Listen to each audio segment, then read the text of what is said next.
오늘 회의는 저는 마스크를 끼고 하도록 하겠습니다.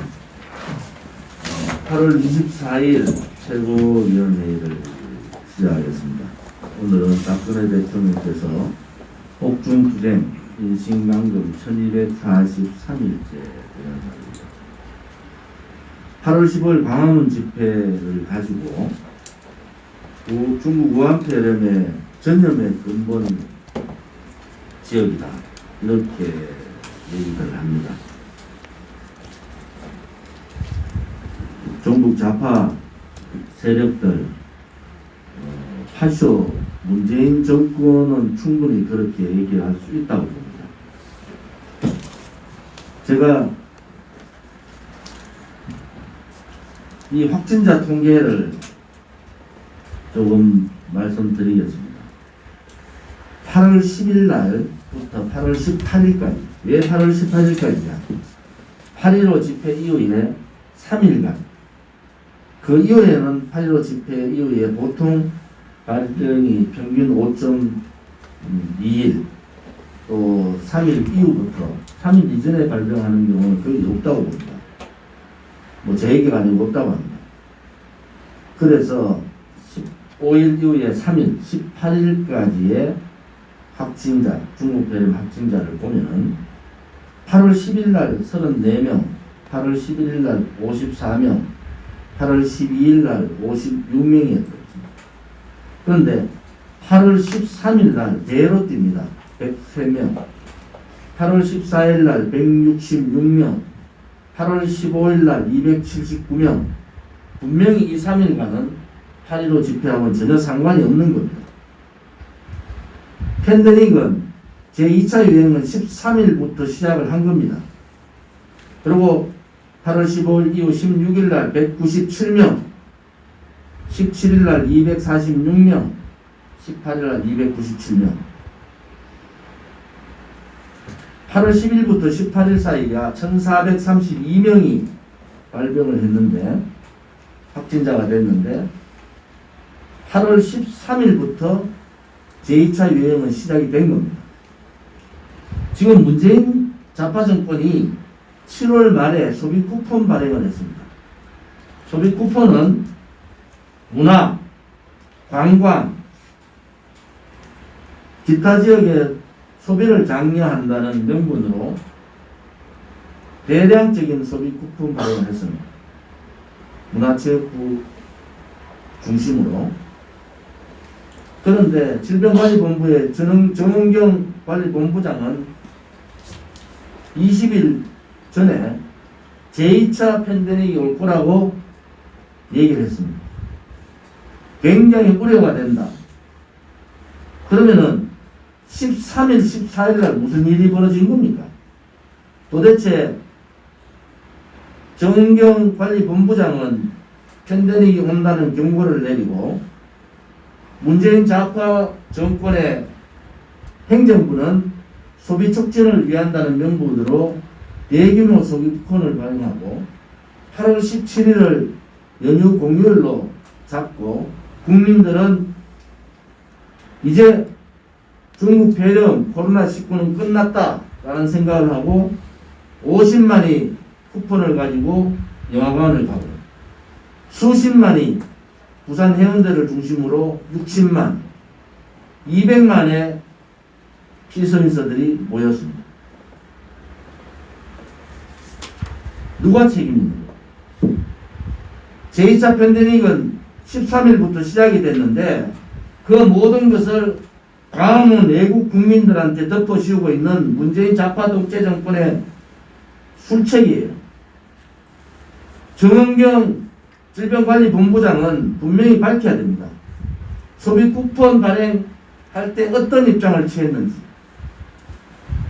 분명히 반대 입장을 했을 거라고 저는 믿고 있는데, 어떤 기관에 의해서, 누구에 의해서 팬데믹, 2차 팬데믹을 경고했던 정은경 관리본부장이 뒤로 물러서게 됐는가. 이 문제에 대한 분명한 입장을 밝혀야 됩니다.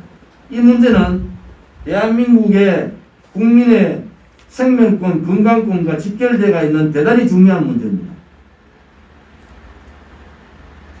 이제 우리 국민들께서도 8.15 집회가 제2차 팬데믹의 시작이 아니었다는 것을 분명히 아셔야 됩니다. 저는 종교가 정치와 결부돼서 종교와 정치가 같이 가는 것은 맞지 않다는 소신을 갖고 있는 사람입니다. 지금까지 정광훈 목사 쪽에서 애국 활동을 하는 데 대해서 우리는 반대하지 않았습니다. 그리고 그들의 애국 활동 또한 대단히 문재인 좌파 독재 정권을 걸어내리는데 중요하다고 생각했습니다. 단지 하나, 우리는 정광훈 목사 측하고 한 번도 공동 집회라든지 혹은 연대라든지 그런 모습을 하지 않았습니다. 왜냐 그러면은 우리 공화당은 정당입니다. 정당은 정당의 강령과 정당의 입장에서 움직이는 것이지 시민단체하고 다르다.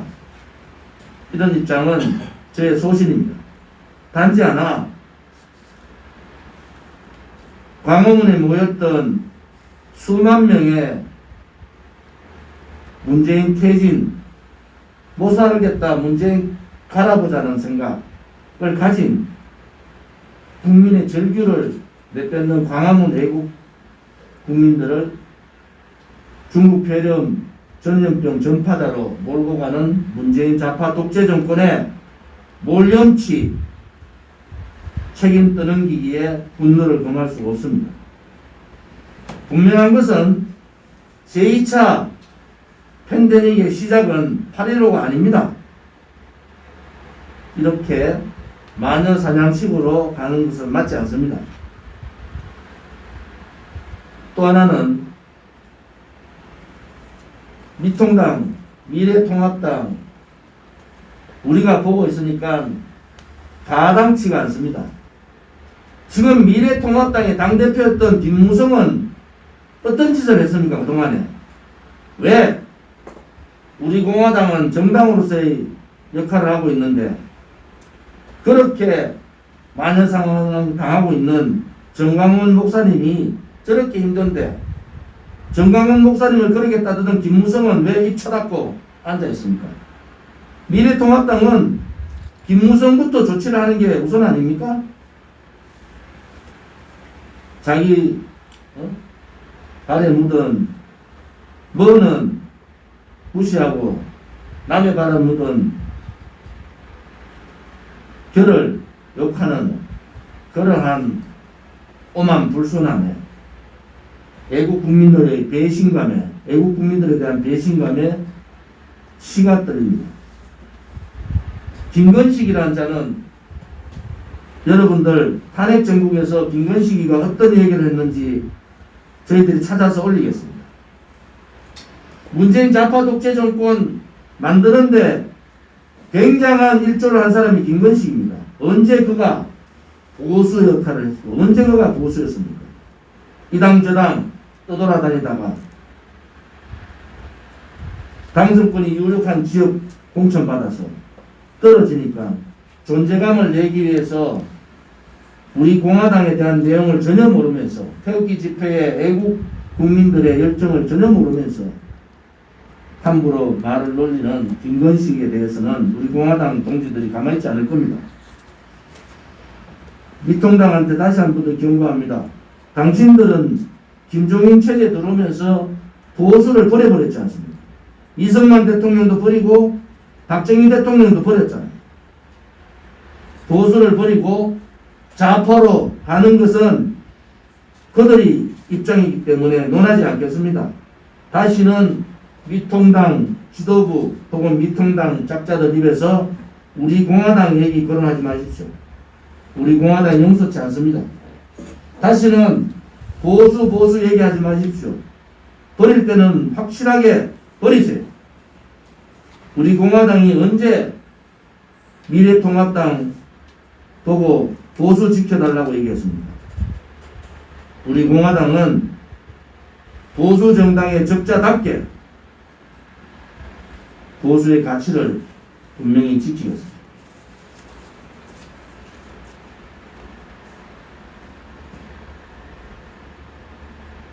중국 시진핑이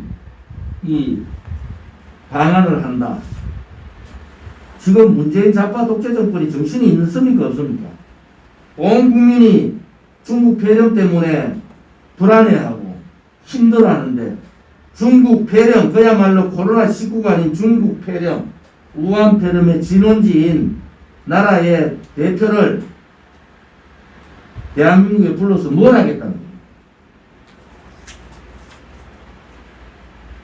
친중, 친북, 문재인 정권이라 하더라도 국민의 눈치를 아무리 보지 않는다 하더라도 미국과 중국이 전쟁 아닌 전쟁을 치르고 있는 이 시점에서 과연 양재절을 부르고 시진핑이 방한해 주기를 바라는 그러한 시대착오적 행태를 보이고 있는 친중 문재인 좌파 독재 정권한테 경고합니다. 문재인 좌파 독재 정권은 선제 조건으로 시진핑이 방한한다면은 선제 조건을 그래. 첫째, 6.25 남침에 대한 개입 사과를 분명히 받아야 됩니다. 그것은 대한민국의 분단의 책임이 중국 공산당한테 있다는 것을 분명히 밝혀야 됩니다.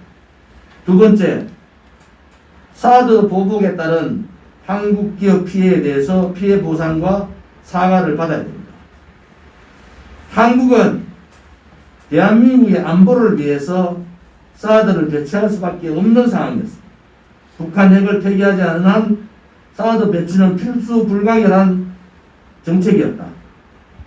지금 흑령광성에는 동풍이라는 사드보다도 10배 더 강한 그러한 장치를 해놓고 있지 않습니까? 누가 누구 보고 중국이 어떻게 대한민국의 안보에 책임을 질 수가 있습니까? 사드 배치 때문에 대한민국이 기업들이 13조 5천억 피해를 봤습니다. 이 피해 보상과 사드 배치 반대에 대한 사과를 받아야 됩니다. 세 번째, 유엔 제재를 위반해가면서 북한에 지원하고 있는 유엔 제재 위반 지원을 당장 중단하는 선언을 받아야 됩니다. 네 번째, 반인륜적 행위를 하고 있는 탈북 북한 주민에 대한 북한 송환의 전면 금지 약속을 받아야 됩니다. 다섯 번째, 중국에서 서버를 두고 대한민국의 사이버 테러를 하고 있는 북한 사이버 본부, 중국에 있는 북한 사이버 본부를 해체시켜야 된다는 약속을 받아야 됩니다. 여섯 번째, 트럼프하고 회의 때 대한민국이 사실상 중국의 일부라는 막말에 대한 분명한 사과를 받아야 되고, 이러한 사과가 없이는 대한민국이 한 발도 들어갈 수 없다는 것을 경고합니다. 일곱 번째, 탄핵 정국 때 중국 유학생을 비롯한 중국 정부가 탄핵에 개입한 부분에 대한 사과를 분명히 받아야 되고 재발 방지 약속을 받아야 됩니다.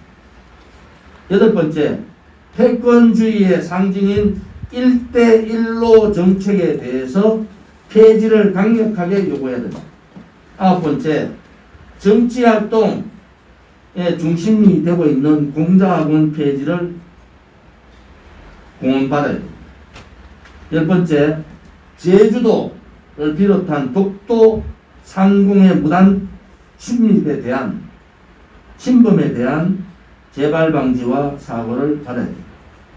이러한 10가지 사항들이 전제 조건으로 갖추지 않는 시진핑 방안은 용납할 수 없습니다.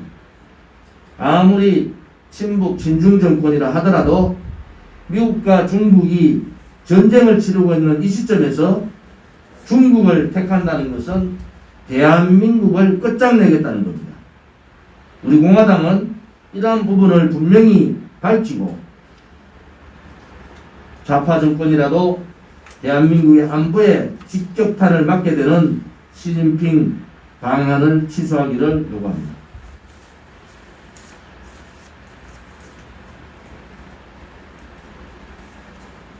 우리 당에서 지금 몇 가지 준비하는 사항들이 있습니다. 조금 이따가 그 말씀을 드리고요. 이번 주에 두 가지 지난주에 중요한 일들이 있었습니다. 국제 NGO 단체인 국경 없는 기자회 RSF에서 우종창 기자의 석방 요구를 했습니다. 문재인 좌파 독재 정권의 탄압에 대해서 분명한 국경 없는 기자회의 입장이 전해진 겁니다. 국경 없는 기자회에서는 취재원 거부를 할 수 있는 것은 기자의 본연의 임무다 이렇게 본 겁니다. 취재원 거부를 한다고 조국에 의해서 고소당해서 8개월 징역을 달고 있는 우종창 기자의 즉각적인 석방을 요구합니다. 또 이번에 항소 이유서를 만들고 있다고 합니다. 항소 이유서가 나오면은 우리 공화당 동지뿐만이 아니라 애국 우파 국민들이 항소 이유서를 전 국민들이 볼 수 있도록 조치를 했으면 합니다. 영국의 이코노미스트에서 남 비판 잘하면서 나무 비판 안 듣는 정권이라는 얘기를 했습니다. 그 정권이 누굽니까? 문재인 파쇼 정권입니다. 나무 비판 안 듣는 뿐만이 아니라 청와대, 정부 관료, 조국과 같은 문바들, 그들은 올바른 얘기하는 사람을 고소고발하기 바쁩니다. 양심에 반하는 억압적 폭압 정치를 하고 있다는 겁니다. 박근혜 정부에 비해서 벌써 관료들의 고소고발건이 20건이 20%가 늘었다는 겁니다. 자유우파 국민들의 입에다가 재갈을 채우겠다는 겁니다. 여기에 우리 공화당은 당당하게 맞서서 싸워야 됩니다. 당의 실무적인 얘기는 최고위원님들 말씀을 듣고 다시 말씀을 드리겠습니다. 오늘 문재인 좌파 독재 정권의 중국 패전 떠넘기기에 대해서 오늘 말씀드리지 않았는데, 첫째는 K방역은 없습니다. 그들이 K방역을 만들어서 총선에 이용해서 국민들이 K방역의 현혹에 넘어간 겁니다. 우리 공화당은 중국 폐렴이 발발하자 하루에 30만 명이 들어오는 중국 입국자들을 막으라고 절규했습니다. 대만뿐만이 아니고 주요 국가의 예를 들어가면서 홍콩, 대만 부분을 저희들이 강조를 했습니다. 홍콩과 대만, 중국인들이에요. 중국 공산당하고 지금 시진핑 체제하고 가장 많은 교류를 하고 있는 이 두 나라에 대해서 예를 들어서 얘기를 많이 했습니다. 그때 대한민국은 중국 입국자들을 항공뿐만 아니라 항만에서 막았어야 됩니다. 첫째 방역의 실패는 중국 입국자를 하루에 30만 명에서 막지 않고 풀어놨다는 겁니다. 두 번째, 2차 대유행이 있을 거다, 팬데믹이 있을 거라고 정은경 질병관리본부장은 벌써 한 달 전에 경고를 했습니다. 그런데 지난달 말 경제적인 이유를 걸어서 문체부를 비롯한 문재인 좌파 독재 정권의 관료들, 정세균 총리를 비롯한 관료들이 무차별적 소비 쿠폰을 풀었습니다. 지금 현재 그 소비 쿠폰을 가지고 영화관에 다녀온 사람이 50만 명이 넘습니다. 소비 쿠폰을 가지고 여행을 한 사람들이 100만이 넘어가고 있습니다. 도대체 제2팬데믹이 없다고 자신있게 중국 폐렴이 사라질 거라고 공언하던 자들이 돌연 14일 밤부터 돌변하기 시작합니다. 여러분 꼭 기억하셔야 됩니다. 중국 폐렴 2차 팬데믹은 13일부터 시작이 된 겁니다. 13일 103명이 나오면서 기하급수적으로 14일, 15일 날 16일, 17일, 18일 기하급수적으로 늘어납니다. 문재인 좌파 독재 정권은 이미 제2차 팬데믹이 나올 거라고, 대유행이 나올 거라고 예측을 한 겁니다.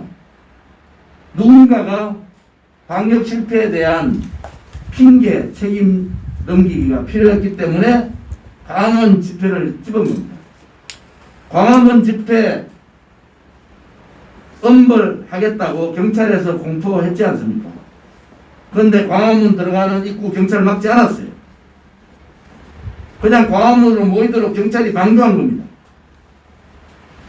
광화문 외국 국민들한테 이 탓을 돌리고 있는데, 여러분, 제2 중국 폐렴 유행은 13일부터 시작된 겁니다. 분명하게 아셔야 됩니다.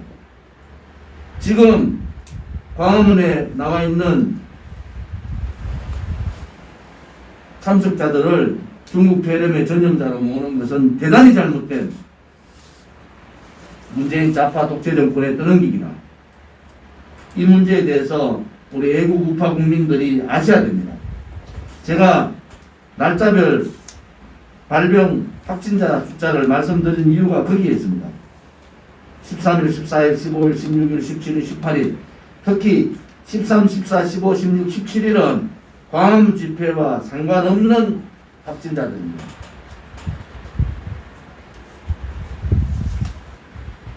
지금 당에서 여러 가지 준비할 사항들이 대단히 많습니다. 사무총장께서 사전 회의 때 여러 가지 얘기를 나눴습니다. 첫째, 4월 7일 보궐선거 대책위원회 구성안을 다음 주에 대책위원회 구성을 발표하겠습니다.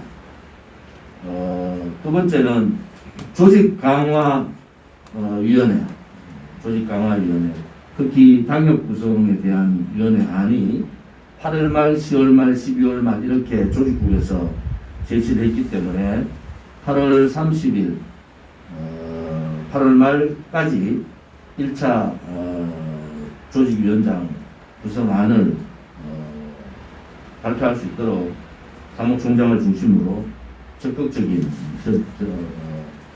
협력을 필요로 합니다. 방역 구성안은 세 가지 방안으로 합니다. 다시 한 번 더 말씀드립니다. 첫째는 중앙당 공모 절차가 있습니다. 두 번째는 현재 시도당 위원장의 추천 절차가 있고요. 추천하는 분, 중앙당 공모에 응하는 분, 세 번째가 중앙당에서 추천하는 분. 이 세 번의 방법으로 방역위원장 구성을 하겠습니다. 오늘 최고위원 사전회의에서 우리가 보궐선거 전까지 최소한도로 12월 말까지는 방역 200개 당역 구성을 완료하고, 보궐선거 전까지는 통책임자, 시군 단위로 따지면은 기초단체 단위로 따지면은 읍면책임자까지 구성은 완료를 해야 된다. 대략적으로 2,500명 가까이가 됩니다. 기본적인 2,500에서 3,000명의 조직 간부화를 보궐선거 전까지 완료하도록 그렇게 준비를 해 주시기 바랍니다. 그 다음에 반책임자, 군 단위의 리책임자까지를 하면은 3만 명 가까이가 됩니다. 현재 우리 책임당원이 4만 2천을 넘어가기 때문에 책임당원 활성화를 배로 늘리고 내용들을 좀 더 보강해서 탄탄한 실질적인 조직, 그냥 형식적인 조직 할 필요 없습니다. 당 선거에서 움직이지 않는 조직, 서명활동이나 당회활동을 하지 않는 조직은 필요 없습니다. 그리고 실질적인 조직 운영이 할 수 있도록 사무총장을 중심으로 준비해 주시기 바랍니다.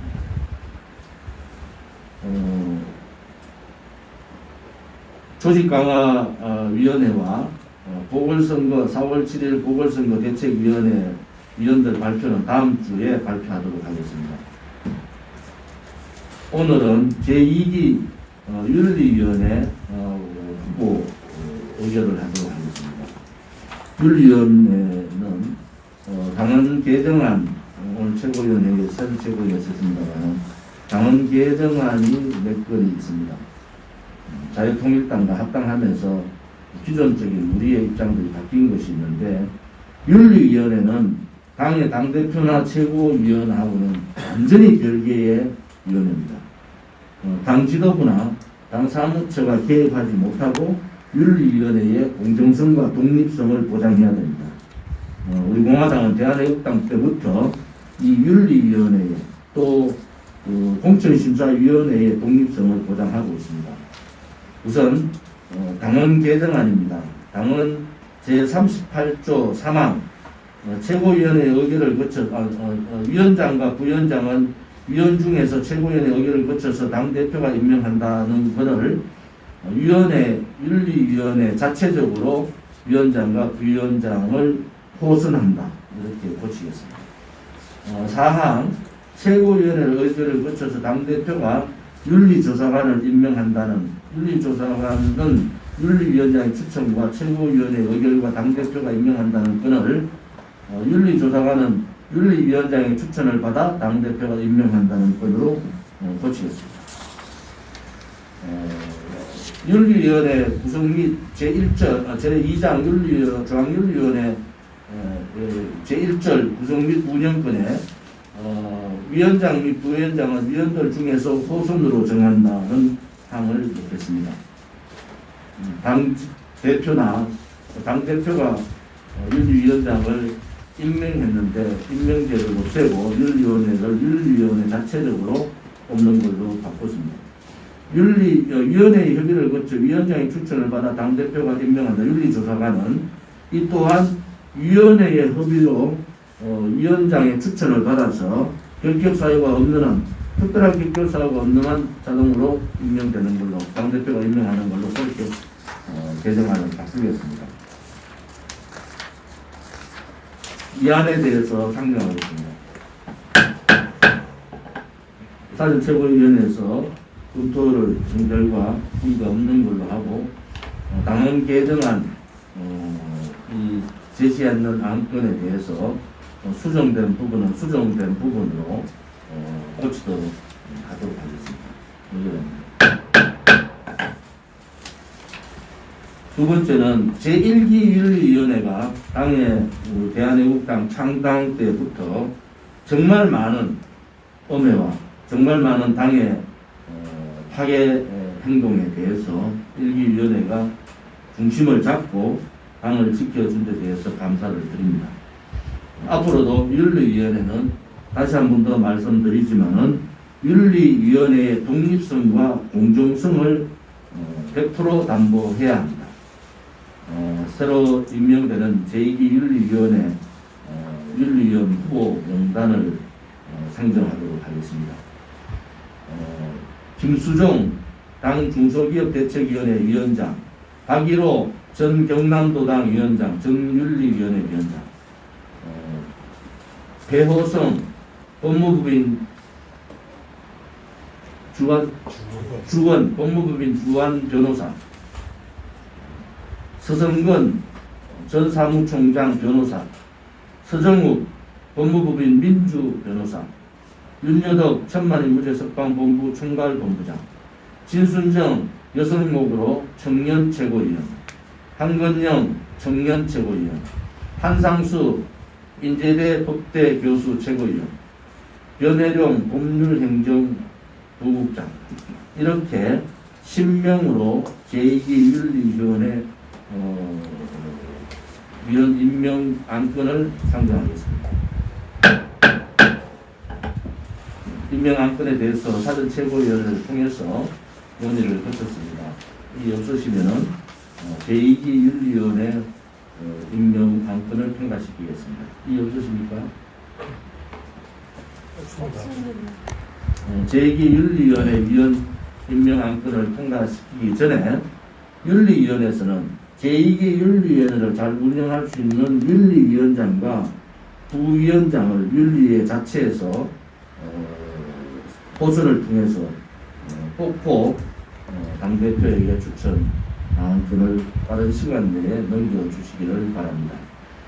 다시 한 번 더 당의 정통성과 당의 청렴성, 당의 미래에 대한 확신을 가지기 위해서는 윤리위원회가 강해야 됩니다. 윤리위원회가 공정과 독립이라는 확실한 명분을 가지고 당의 중심에 서서 일을 해주기를 바랍니다. 제2기 윤리위원회 윤리위원 10명의 안건을 통과시키겠습니다. 당 사무처에서는 제가 오늘 말씀드린 조직강화위원회 그리고 4월 7일 2021년 4월 7일 보궐선거 대책위원회 그리고 당 인사에 대한 당 사무처 인사에 대한 사무처 인사 시스템 안건을 빠른 시간 내에 기초안을 작성해 주기 바랍니다. 한 가지 더 홍보 부분에 대해서 좀 더 적극적으로 운영을 해야 되겠다. 그래서 홍보 담당 책임자 빨리 영입을 하고요. 또 사무총장께서 SNS 부분 많이 아시기 때문에 지금 면대면 이렇게 사람들을 만나서 접촉할 수 있는 부분이 상당히 힘들지 않습니까? 그래서 SNS 활동 강화를 적극적으로 하셔야 됩니다. 우리 당의 최고위원 분들이 각종 유튜브 출연을 통해서 유튜브 방송을 통해서 많은 우리 당의 입장을 홍보를 해주시기를 바라고요. 유튜브 활성 방안도 해주시고 또 플랫폼 형성 문제도 시간이 많이 없습니다. 지금같이 상방향 소통, 그 다음에 다방향 소통을 하기 위해서는 이런 제도들이 빨리 정착을 해주기를 바라고요. 우리 공화당 TV에 대해서 더 이상 우리 공화당을 아끼는 분들의 관심이 없어질 수 있도록 철저한 준비를 해주기를 바랍니다. 우리 공화당 TV에 출연하시는 출연자 분들은 각자가 좀 더 논리적으로 국민들한테 알릴 수 있도록 또 우리 공화당 TV에 지금 내용들이 대단히 굉장히 중요한 내용들을 많이 하고 있지 않습니까? 그래서 한상수 최고위원은 좌파 독재 학법 해부 분석을 하고 지금 어느 정당에서 하지 않고 있는 것을 하고 있지 않습니까? 그 다음에 박태호 최고께서는 외교 안보 전략, 당의 정책 부분에 대해서 얘기를 하고 한민호 본부장님은 지금 우리 공화당의 전략 부분, 지난주에 전략을 어떻게 나갈 것이냐 하는 것도 좀 더 문서화해서 당의 협의를 거쳐서 전략 부분에 좀 더 이번 목요일 전략회의에 적극적으로 좀 개진을 해주기 바랍니다. 인지연 최고위원께서 공보 담당 최고위원으로서 각종 부분에 대한 이슈에 대한 부분을 분석을 하고 있고 한건영 진순정 최고위원은 청년 토크쇼 토크 마당을 합니다. 아무튼 각 분야에서 이렇게 많은 분들이 우리 당의 핵심 지도부들이 당원들하고 다가가고 결과적으로 당원들하고 다가가면 당원들만 다가가면 안 된다는 거죠. 당 사무처 사무총장을 중심으로 이 부분을 전략기획본부나 정책위 조직국 각 7국이 이 부분을 뛰어넘어야 돼요. 당원을 어떻게 뛰어넘어서 국민들한테 전달할 것인가. 그래서 우파 유튜브들이 지금 굉장히 곤혹스러운 입장에 처해 있습니다. 우파 유튜브 방송에 많은 분들이 좀 출연을 하고 우리 공화당에 대해서 알지도 못하는 자들이 음해를 하고 우리 공화당을 공격할 때는 다시는 그런 못된 짓을 못하도록 가르쳐야 됩니다. 우리 공화당이 그렇게 호랑호랑한 정당이 아닙니다. 김건식 같은 자들이, 하태경 같은 자들이 입에 올릴 그런 정당이 아니에요. 우리 공화당 동지들이 댓글 싸움도 해야 돼요. 댓글 싸움 하자고 그렇게 얘기하는데도 댓글 싸움 들어오면 우파 좌파들한테 미통당 떨거지들한테 당해서 되겠습니까? 이러한 부분들도 당에서 SNS 교육, SNS 팀을 만들어야 됩니다. 이번 각 시도당 위원장 회의를 내일이나 모레 중에 열 생각이 오늘은 사실은 연설회의 할 상황이 못 돼서 했습니다만 빠른 시간 내에 시도당 위원장 연설회의를 통해서 각 시도당 SNS 팀을 구성을 해야 됩니다. 최소한도로 500명 이상이 SNS 전사로 거듭나야 됩니다. 이제는 우리 당이 죽느냐 사느냐, 대한민국의 자유민주주의가 죽느냐 사느냐의 기로에 서 있는 겁니다. 그냥 마음만 아파하고 마음만 해서는 안 됩니다. 그것은 당원들의 열정은 있는데 당의 방향 교육이나 당의 방향이 너무 늦게 진행되고 있다. 이런 부분에 대해서 이번 주 내로 방법을 다 찾아서 준비를 해주고 시도당 위원장 연설 계획도 한번 나를 잡아주기를 바랍니다. 가능하면은 화수목 목요일날 전략회의가 있지 않습니까? 목요일날 전략회의도 유튜브 방송을 어느 선까지는 중요한 우리가 보안을 지켜야 할 전략회의까지는 안 됐지만은 공개할 부분은 공개하도록 하겠습니다.